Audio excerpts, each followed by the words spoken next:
Selamat datang di Erwin Tametompo Channel. Salam dari kami di Talaut, Tapal Batas Utara NKRI. Berikut ini kisah Irjen Polisi Fredrik Kalalembang, sosok jenderal polisi asal Manggau, Tanah Toraja yang banyak berkiprah di Kepolisian Perairan Republik Indonesia.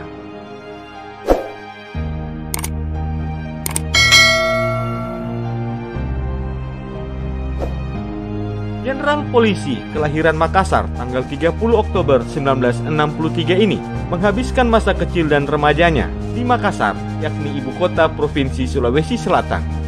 Mulai dari sekolah dasar hingga sekolah menengah atas, semuanya dilakukan di kota Makassar.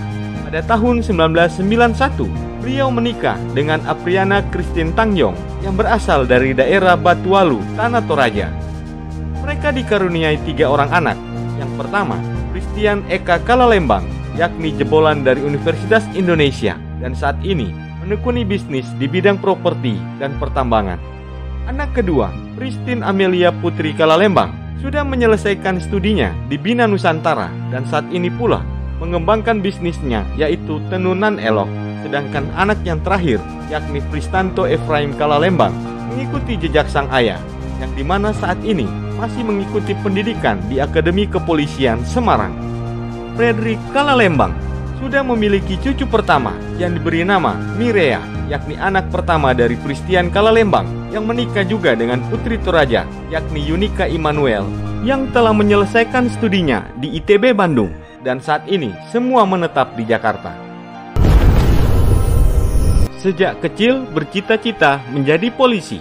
Meskipun ayahnya tidak berlatar belakang sebagai anggota Polri, namun rasa cinta Fredrik Kalalembang terhadap seragam kepolisian sudah ada sejak dia duduk di bangku SMP. Setiap melihat seseorang menggunakan seragam kepolisian, saat itu juga Fredrik Kalalembang berpikir kelak harus dapat menggunakan seragam tersebut. Saat lulus SMA, beliau mengikuti tes akabri di bagian kepolisian dan lulus di tahun 1988 dengan pangkat Letnan II dan ditempatkan di Polda Sulawesi Utara. Dalam perjalanan karir di institusi kepolisian, Fredrik banyak menghabiskan waktunya di berbagai wilayah. Pertama dinas ditempatkan di Kabupaten Sangihe Talaut sebagai Kapolsek dan Kasat Lantas dan dimutasikan ke Polres Gorontalo sebagai Kasat Lantas, dan dari Gorontalo di tahun 1994 beliau mengikuti pendidikan Perguruan Tinggi Ilmu Kepolisian atau PTIK di Jakarta selama 2 tahun. Selesai pendidikan di PTIK, pada tahun 1996, beliau ditempatkan di Polda Kalimantan Barat sebagai Kasat Lantas Pontianak dan Kabak Regiden, Wakapolres Pontianak, serta Direktur Polair Polda Kalimantan Barat. Peduli dan selalu mencintai Toraja. Dalam mengemban tugas dan tanggung jawab sebagai abdi negara, Fredrik Kalalembang selalu ditemani oleh istri dan anak-anaknya. Dalam suatu wilayah penempatan, paling lama 5 tahun harus berpindah lagi ke daerah lain. Dan kesempatan inilah selalu dimanfaatkan untuk berinteraksi dengan sesama masyarakat Toraja, Bugis, Makassar, sehingga bisa lebih dekat lagi dengan sesama perantau.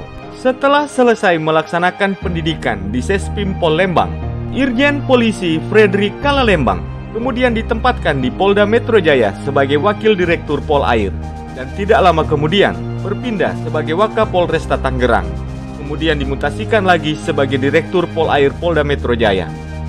Saat di Polda Metro Jaya, beliau memiliki kenangan tersendiri dengan Komisaris Jenderal Polisi Insmerda Lembang yang saat itu menjabat sebagai Kababinkam Polri. Fredrik dipanggil dan dilibatkan untuk mensukseskan Toraja Mamali sekaligus peresmian Monumen Laki Padada. Fredrik Kalalembang sangat terkesan karena diperintahkan dan diberikan tanggung jawab langsung oleh Komisaris Jenderal Polisi Insmerda Lembang untuk membantunya dalam mensukseskan acara Toraja Mamali tersebut. Beliau tidak menyia-nyiakan kepercayaan tersebut. Dalam benaknya, beliau berpikir ini bukan hanya perintah, melainkan ini adalah panggilan leluhur untuk membangun Toraja. Peringatan Tuhan saat menangani kasus tenggelamnya kapal KM Levina. Selama menjalankan tugas di institusi kepolisian, ada satu pengalaman hidup yang tidak akan pernah dilupakan, sekaligus ini adalah teguran Tuhan untuk dirinya.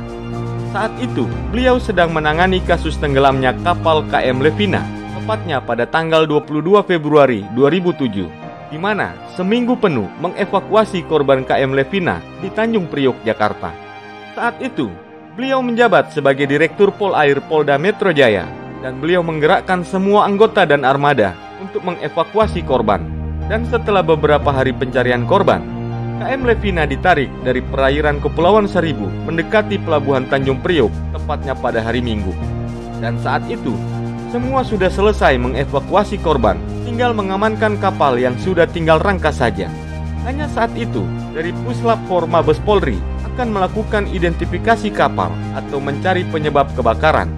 Dan Frederick saat itu juga tengah bersiap-siap untuk menuju ke gereja hendak beribadah. Namun karena ada tugas lain, beliau menunda untuk ke tempat ibadah bersama keluarganya. Namun ternyata Tuhan memberikan peringatan kepada beliau, di mana kapal yang menjadi objek pemeriksaan tenggelam dan menelan 4 korban jiwa, sekalipun beliau selamat dari maut yang hampir menimpa dirinya. Dan mungkin ini adalah teguran dari Tuhan bagi dirinya, agar jangan pernah menunda saat panggilan ibadah tiba. Menghadirkan inovasi teknologi dalam pelayanan masyarakat. Saat dimutasi dari Polda Metro Jaya ke Polda Jawa Tengah sebagai Kapolres Purwodadi selama 2 tahun, dan selanjutnya ditempatkan di Medan sebagai Wakapoltabes Medan, Frederick Kalalembang dengan berbagai tantangan berhasil membuat aplikasi teknologi. Tujuannya untuk membantu keberadaan polisi dalam mendatangi TKP dengan cepat dan tepat sasaran. Inovasi teknologi yang dibuat adalah pelayanan yang berbasis BlackBerry yang dinamakan Milis Poltabes Medan. Milis Poltabes Medan sangat membantu masyarakat yang membutuhkan bantuan segera dari kepolisian. Sistem yang dibuat Frederick sangat membantu masyarakat, khususnya kecepatan polisi dalam mendatangi tempat kejadian perkara atau TKP. Tidak berapa lama, sistem ini menjadi booming di kota Medan.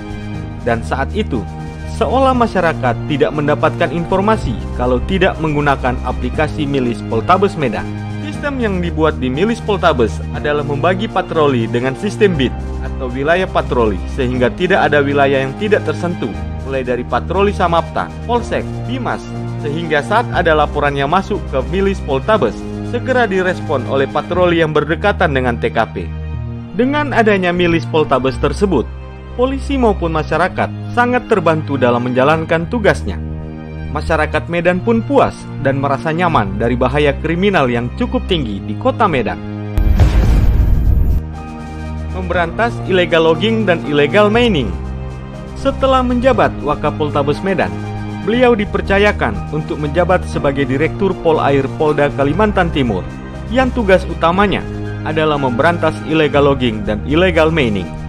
Saat itu, lagi maraknya kayu dan tambang batu bara. Sampai ada istilah di Kalimantan Timur, saat ini susah mencari kayu.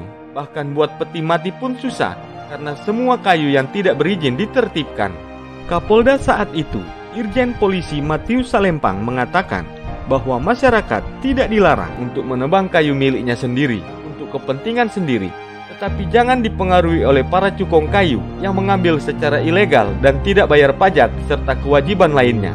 Itu yang diberantas dan disikat, kata Frederick Kalalembang dari Kalimantan Timur. Frederick Kalalembang sempat bertugas di tempat kelahirannya Makassar, namun hanya 5 bulan saja, yakni menjabat sebagai Direktur Polair. Kemudian pindah ke Polda Jawa Timur sebagai Direktur Polair selama 1 tahun. Setelah itu, Frederick Kalalembang diberikan kesempatan untuk mengikuti pendidikan Sekolah Staf dan Pimpinan Tinggi Polri atau Sespimti di Lembang selama 7 bulan. Dan setelah selesai, beliau ditempatkan di Polairut Mabes Polri. Di Polair Mabes Polri, Frederick Kalalembang ditempatkan sebagai Kasubdit Penegakan Hukum atau Kasubdit Gakum. Saat menjabat sebagai Kasubdit Gakum, lagi-lagi Frederick Kalalembang menunjukkan kepiawaiannya dalam menegakkan aturan, mengamankan selundupan kayu, barang-barang elektronik melalui kontainer, dan kapal ikan asing yang masuk ke perairan Indonesia, sehingga bisa menyelamatkan keuangan negara dengan jumlah miliaran rupiah.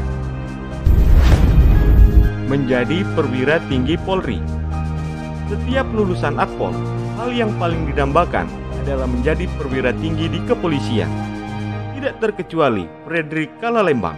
Niat untuk menjadi perwira tinggi Polri terwujud saat menduduki jabatan sebagai Direktur Penindakan Hukum Badan Keamanan Laut Republik Indonesia atau Bakamla dengan pangkat Brigadir Jenderal. Untuk menjadi perwira tinggi di kepolisian tidaklah mudah. Harus melalui sebuah proses yang sangat panjang, teruji dan terukur, serta memiliki kemampuan dan prestasi. Saat menjabat sebagai Direktur Penindakan Bakamla, Fredrik berhasil menjalankan arahan dari Kapolri, yakni Tito Karnavian, untuk bergabung dengan stakeholder lainnya seperti TNI Angkatan Laut, TNI Angkatan Darat, TNI Angkatan Udara, dan kementerian atau lembaga lainnya untuk bekerja sama dalam menegakkan aturan yang berkaitan dengan perairan Indonesia. Atas prestasinya tersebut, hanya dalam beberapa tahun, Fredrik Kalalembang sudah dipromosikan sebagai Deputi 1 Bidang Kebijakan dan Strategi Bakamla. Jabatan ini tentunya akan banyak berkoordinasi dengan kementerian atau lembaga terkait, yakni antara lain Menko Polhukam, Mensesnek, Menko Maritim, Menseskap, KKP, TNI Angkatan Laut, dan Polisi Perairan itu sendiri.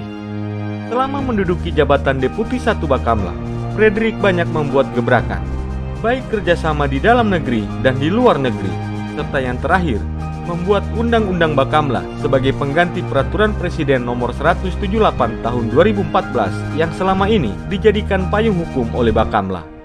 Dengan adanya Undang-Undang Bakamla, kedepannya Bakamla bisa menjadi Coast Guard Indonesia seperti di negara-negara maju lainnya.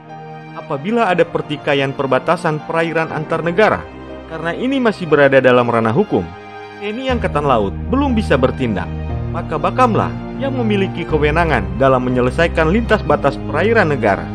Saat ini, Undang-Undang Bakamla belum terrealisasi dan masih dalam proses. Terhitung sejak tanggal 1 November 2021, Irjen Polisi Fredrik Kalalembang akan memasuki purna tugas dari kepolisian. Beliau merupakan sosok pekerja keras, bahkan di akhir masa purna tugasnya sebagai anggota Kepolisian Republik Indonesia, dia telah mempersiapkan diri untuk mengisi hidup barunya di dunia usaha seperti usaha perhotelan, peternakan ayam dengan sistem kandang modern, yaitu kandang close house yang bekerja sama dengan perusahaan Taipan, di antaranya Pokpan dan Java. Juga telah merintis tambang nikel di Kolaka dan Morowali, serta merangkap beberapa komisaris di perusahaan tanker dan perikanan. Tawaran-tawaran ini menghampiri dirinya oleh karena dedikasi dan hubungan baik yang dilakukan selama dinas di kepolisian. Di akhir masa purna tugas, Irjen Polisi Fredrik Kalalembang juga mensyukuri karena anak-anaknya telah mapan dalam pekerjaan. Kesuksesan ini tidak luput dari didikannya sebagai seorang ayah dan selalu didukung oleh istri tercinta serta ada campur tangan Tuhan dalam membina keluarga.